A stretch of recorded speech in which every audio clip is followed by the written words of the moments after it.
Do you know who gave the world the name artificial intelligence? Join me as we explore it in this episode of Innovation Atlas. To answer that question, we need to travel back nearly 70 years to the summer of 1956, when 10 brilliant scientists gathered at Dartmouth College in the United States. It wasn't just a meeting, it was a turning point in human history, the birthplace of an entirely new scientific field. Artificial intelligence. And the person responsible for naming that field was John McCarthy, a quiet, thoughtful genius whose imagination reached far beyond the technology of his time. Picture the world back then. Computers were massive machines, occupying entire rooms. They hummed loudly, ran on vacuum tubes, and had less computing power than a modern digital watch. There were no personal computers, no networks, no smartphones. Most people had never even seen a computer, let alone imagined a future where machines could talk, draw, translate, diagnose, reason, or create. Yet in that era, McCarthy believed something wildly ambitious, that intelligence could one day be replicated inside a machine. The moment that changed everything. At the Dartmouth Conference, McCarthy didn't merely propose a research topic. He introduced a new way of thinking about intelligence itself. His bold proposal included a simple but revolutionary idea. Every aspect of learning or any other feature of intelligence can, in principle, be so precisely described that a machine can be made to simulate it. It was a declaration that shocked many of his contemporaries. Intelligence wasn't just a mysterious human trait anymore. It could be studied, decomposed, formalized, and encoded. Alongside him were other trailblazers: Marvin Minsky, Claude Shannon, Herbert Simon, Alan Newell. Each brought different perspectives, logic, mathematics, psychology, engineering, but none matched McCarthy's clarity in defining a field that didn't yet exist. You know, McCarthy didn't stop at naming AI. He envisioned how machines might think. Logic as the skeleton of thought. McCarthy believed that human thought beneath its emotions, habits, and instincts had a logical foundation. Logic, he said, was the skeleton of intelligence. Strip away ambiguity, and what remains is structure, rules, relationships, reasoning, and cause and effect. If thought could be expressed logically, then programs could be built to simulate it. To turn theory into reality, McCarthy created something extraordinary: Lisp. The first language that could think. Lisp wasn't just another programming language. It introduced ideas decades ahead of their time: symbolic reasoning, recursion, and the ability for a program to manipulate its own structure. This was more than computing. It was machine metacognition, a machine thinking about its own thoughts. Because of this, many still call Lisp the first programming language capable of thinking. Lisp went on to become the language of AI research for over 30 years.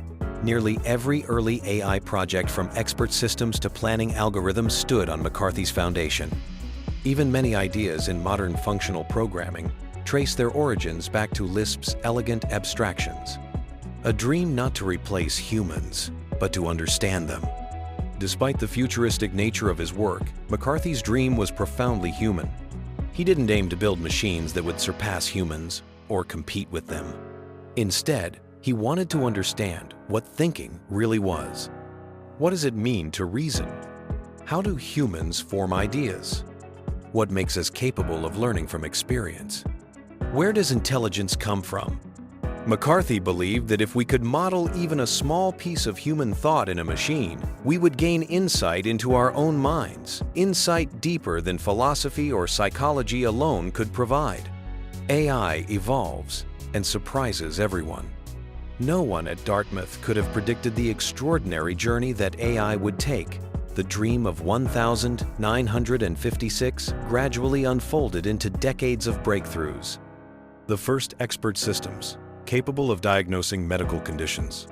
Robots that navigated physical spaces, understanding rooms, halls, and obstacles. Reinforcement learning, letting machines learn through trial and error. Neural networks, loosely inspired by the human brain. And then, Decades later, deep learning, large language models, and generative AI.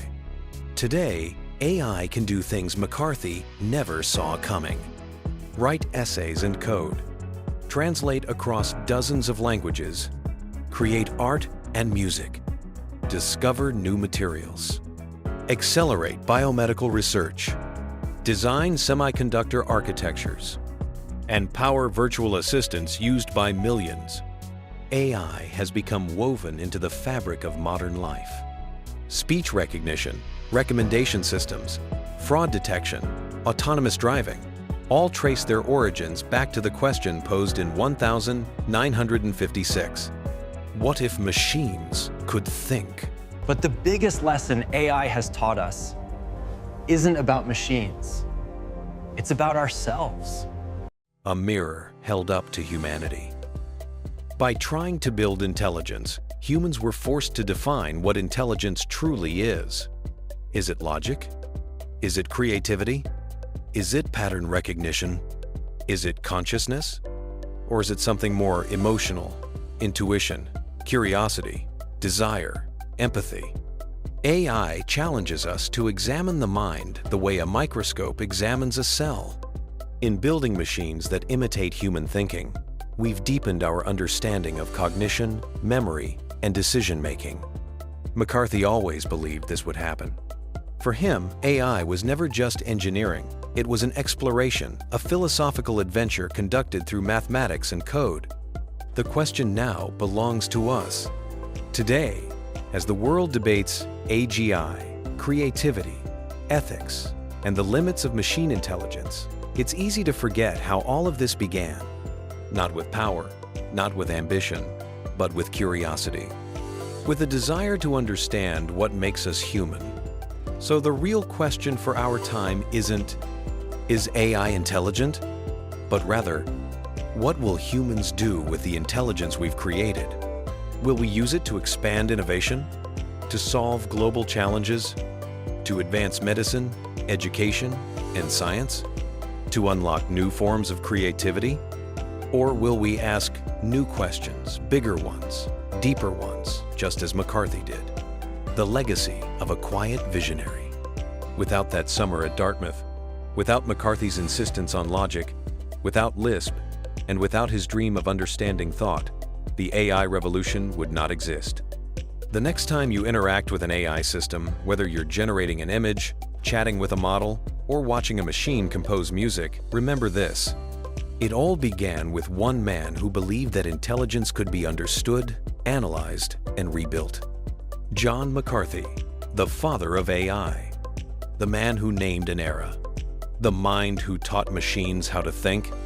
And perhaps the most beautiful truth is this: he didn't create AI to replace humanity. He created it so that humanity could understand itself more deeply than ever before. Thank you very much for watching. See you in the next episode of Innovation Atlas. Subscribe World V to explore more decoded stories in Innovation Atlas.